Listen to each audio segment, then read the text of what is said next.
আসসালামু আলাইকুম। সংবাদে আপনাদের সবাইকে স্বাগত জানাচ্ছি। আমি ফিরোজ তোহা। শুরুতেই আরবে কেবলস সংবাদ শিরোনাম জানিয়ে দেব এই মুহূর্তে হাতে পাওয়া সর্বশেষ গুরুত্বপূর্ণ আপডেট বাংলা সংবাদ। শুরুতেই থাকছে ভারতের সঙ্গে দূরত্ব বাড়ছে, কাছে আসছে পাকিস্তান। ছাত্র জনতার গণপুত্থানের পর অন্যতম বড় রাজনৈতিক পালাবদলের সাক্ষী হয় বাংলাদেশ। ১৬ বছরের আওয়ামী দুঃশাসন ও নতজানু পররাষ্ট্রনীতিতে ভারতের প্রতি মানুষের মনে ক্ষোভের সৃষ্টি হলেও তা প্রকাশ করবার সুযোগ ছিল না। তাই আওয়ামী সরকারকে উৎখাতের পর ভারতীয় আধিপত্যের বিরোধিতা এখন তুঙ্গে উঠেছে। বিভিন্ন কারণে যত দূরে সরে যাচ্ছে ভারত, ঠিক ততটাই বাংলাদেশের কাছে আসছে পাকিস্তান, মনে করছে আন্তর্জাতিক বিশ্লেষকরা।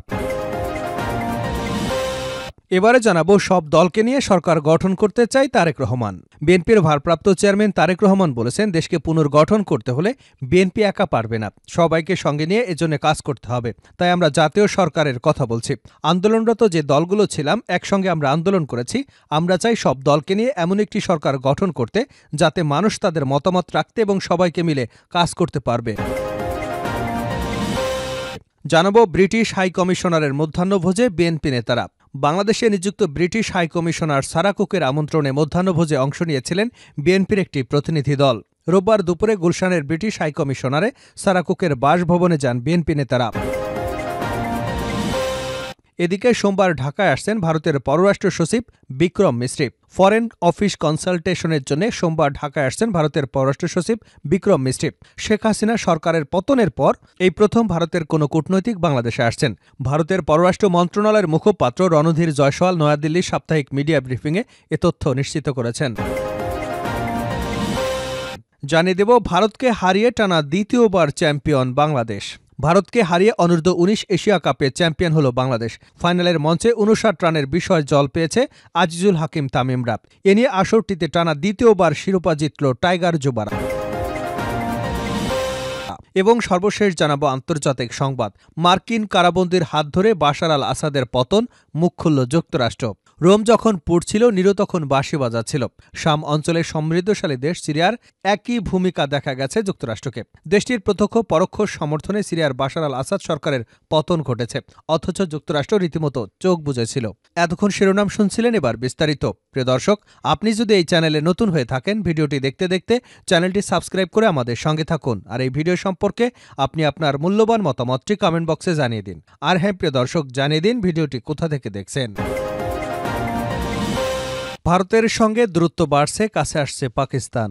ছাত্র জনতার গণপুত্থানের পর অন্যতম বড় রাজনৈতিক পালাবদলের সাক্ষী হয় বাংলাদেশ। ১৬ বছরের আওয়ামী দুঃশাসন, নতজানু পররাষ্ট্রনীতিতে ভারতের প্রতি মানুষের মনে ক্ষোভের সৃষ্টি হলেও তা প্রকাশ করবার সুযোগ ছিল না। তাই আওয়ামী সরকারকে উৎখাতের পর ভারতীয় আধিপত্য বিরোধিতা এখন তুঙ্গে উঠেছে। বিভিন্ন কারণে যত দূরে সরে যাচ্ছে ভারত, ঠিক ততটাই বাংলাদেশের কাছে আসছে পাকিস্তান, এমনটাই মনে করছেন আন্তর্জাতিক বিশ্লেষকরা।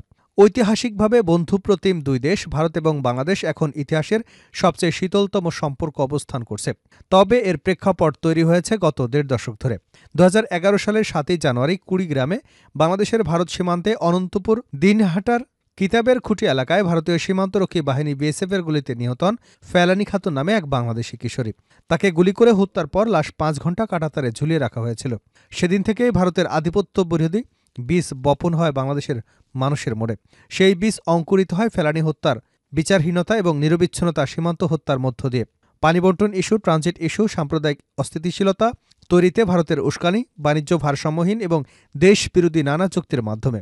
সবশেষ শেখ হাসিনার পতনের পর তাকে ভারতে মর্যাদার সঙ্গে আশ্রয় দেওয়া এবং তার পক্ষে বিভিন্ন উস্কানিমূলক প্রচারণা, কথিত সংখ্যালঘু ইস্যু তৈরি, বাংলাদেশের জাতীয় পতাকার অবমাননা, ভারতে বাংলাদেশের সহকারী হাইকমিশনে হামলার ঘটনায় দুই দেশের সম্পর্ক এখন তলানিতে গিয়ে ঠেকেছে।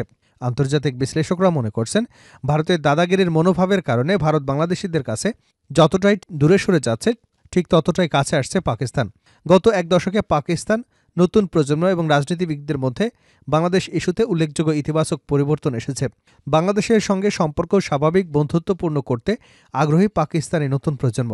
সোশ্যাল মিডিয়া থেকে পাকিস্তানের রাজনীতির আঙিনা সবখানেই বাংলাদেশের সঙ্গে ভ্রাতৃত্বপূর্ণ সম্পর্ক স্থাপনে আগ্রহী দেশটি। মুখে নয়, কাজেও তা করে দেখাচ্ছে পাকিস্তান।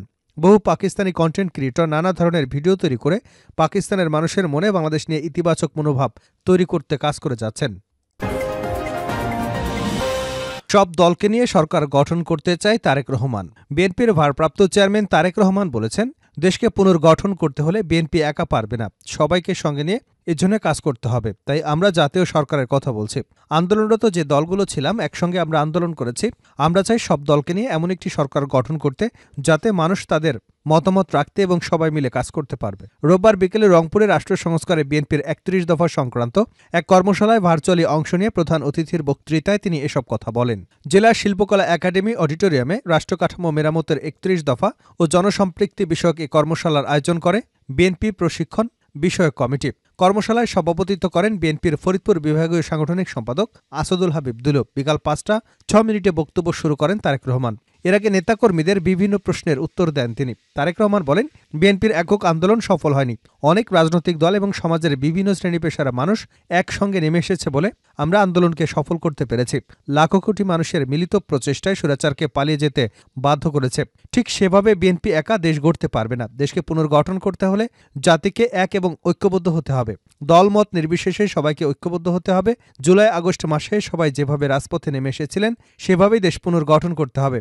এই ঐক্যবদ্ধের বিষয়ে সবচেয়ে বেশি ভূমিকা পালন করতে হবে বিএনপিকে। তিনি বলেন, পলাতক স্বৈরাচার যেরকম ক্ষমতায় টিকে থাকবার জন্য সব জায়গায় বিভেদ তৈরি করে সমাজের ব্যালেন্স নষ্ট করেছিল, আমরা চাই দেশকে পুনর্গঠন করতে। অনেক মানুষ আছেন যারা রাজনীতিতে জড়িত নন বা জড়াতে ইচ্ছুক নন, কিন্তু দেশের জন্য কাজ করতে, মতামত রাখতে এবং দেশ পুনর্গঠনে তারা ভূমিকা রাখতে চান। তাদের আমরা উচ্চকক্ষে স্থান দিতে পারি, যাতে তাদের মতামত জানতে পারি, যেন তারা ভূমিকা রাখতে পারে। তিনি আরও বলেন, আওয়ামী লীগ সংখ্যালঘুদের উপর অত্যাচার চালিয়েছে। বিএনপি ক্ষমতায় গেলে সব ধর্মের মানুষদের নিরাপত্তা ব্যবস্থা করবে। এ সময় বিএনপির প্রতি মানুষের আস্থা ধরে রাখতে হবে বলেও নেতাকর্মীদের নির্দেশনা দেন তিনি। ব্রিটিশ হাই কমিশনারের মধ্যাহ্নভোজে বিএনপি নেতারা। বাংলাদেশে নিযুক্ত ব্রিটিশ হাই কমিশনার সারা কুকের আমন্ত্রণে মধ্যাহ্নভোজে অংশ নিয়েছিলেন বিএনপির একটি প্রতিনিধি দল। রোববার দুপুরে গুলশানের ব্রিটিশ হাই কমিশনার সারা কুকের বাসভবনে যান বিএনপি নেতারা। মধ্যাহ্নভোজে অংশ নেন বিএনপির স্থায়ী কমিটির সদস্য ও চেয়ারপারসনের ফরেন অ্যাফেয়ার্স অ্যাডভাইজারি কমিটির সদস্য আমির খসরু মাহমুদ চৌধুরী, স্থায়ী কমিটির সদস্য সালাউদ্দিন আহমেদ, সাংগঠনিক সম্পাদক ও চেয়ারপারসনের পররাষ্ট্রনীতি বিষয়ক বিশেষ সহকারী উপদেষ্টা কমিটির সদস্য শামা ওবায়দ, আন্তর্জাতিক সহ সম্পাদক ও চেয়ারপারসনের পররাষ্ট্রনীতি বিষয়ক বিশেষ সহযোগী উপদেষ্টা কমিটির সদস্য অ্যাডভোকেট ফামিয়া নাসরিন মনি, ঢাকা জেলা বিএনপির সদস্য সচিব, চেয়ারপারসনের উপদেষ্টা বিষয়ক বিশেষ সহযোগী উপদেষ্টা, ঢাকা জেলা বিএনপির সদস্য সচিব এবং চেয়ারপারসনের পররাষ্ট্রনীতি বিষয়ক বিশেষ সহযোগী উপদেষ্টা কমিটির সদস্য অ্যাডভোকেট নিপুণ রায় চৌধুরী প্রমুখ। এর আগে British high commissioner Sarah Cooke বিএনপির চেয়ারপারসন খালেদা জিয়ার সঙ্গে তার বাসভবন ফিরোজায় গিয়ে সাক্ষাৎ করে আসেন। সোমবার ঢাকায় আসছেন ভারতের পররাষ্ট্র সচিব বিক্রম মিশ্রি। ফরেন সার্ভিস কনসালটেশনের জন্য সোমবার ঢাকায় আসছেন ভারতের পররাষ্ট্র সচিব বিক্রম মিশ্রি। শেখ হাসিনা সরকারের পতনের পর এই প্রথম ভারতের কোনো কূটনৈতিক বাংলাদেশে আসছেন। ভারতের পররাষ্ট্র মন্ত্রণালয়ের মুখপাত্র রণধীর জয়সওয়াল নয়াদিল্লিতে সাপ্তাহিক মিডিয়া ব্রিফিংয়ে এ তথ্য নিশ্চিত করেছেন। রণধীর জয়সওয়াল বলেন, ভারতের পররাষ্ট্র সচিব এফওসিতে অংশ নিতে আগামী ৯ ডিসেম্বর ঢাকায় যাচ্ছেন। ঢাকায় অবস্থানকালে তিনি বাংলাদেশের পররাষ্ট্র সচিব জসিমউদ্দিনের সঙ্গে বৈঠক করবেন। দুপুরে বিক্রম মিশ্রি প্রধান উপদেষ্টা ড মোহাম্মদ ইউনূসের সঙ্গে সাক্ষাৎ করবেন বলে জানা গেছে। এফওসি সম্পর্কে জানতে চাইলে মুখপাত্র জয়সওয়াল বলেন, ঢাকায় ভারতের পররাষ্ট্র সচিব পারস্পরিক স্বার্থ সংশ্লিষ্ট সব বিষয়ে আলোচনা করবেন।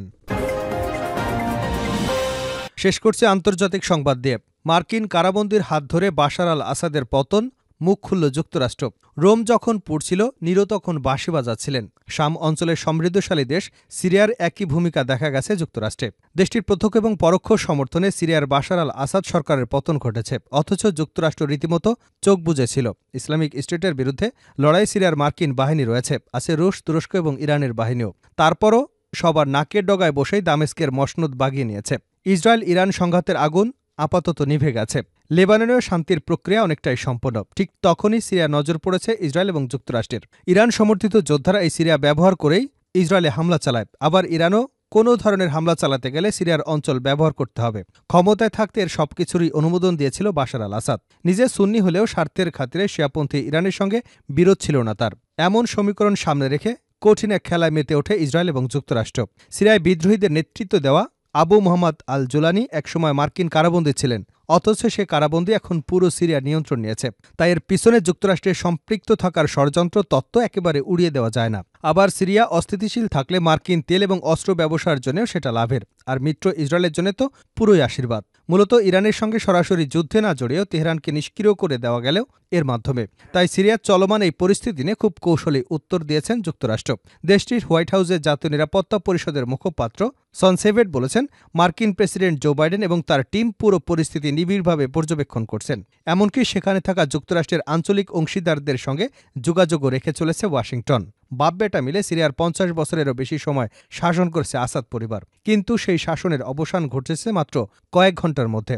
গত সপ্তাহের বেশি সময়ের আগে শুরু হওয়া বিদ্রোহীদের অভিযান এত দ্রুত শেষ হয়ে যাবে বাশার আল আসাদ তা কল্পনাও করতে পারেনি। তাই আকস্মিক এ ঘটনায় অপ্রস্তুত বাশার আসাদ গোপনে দেশ ছেড়ে পালিয়েছেন।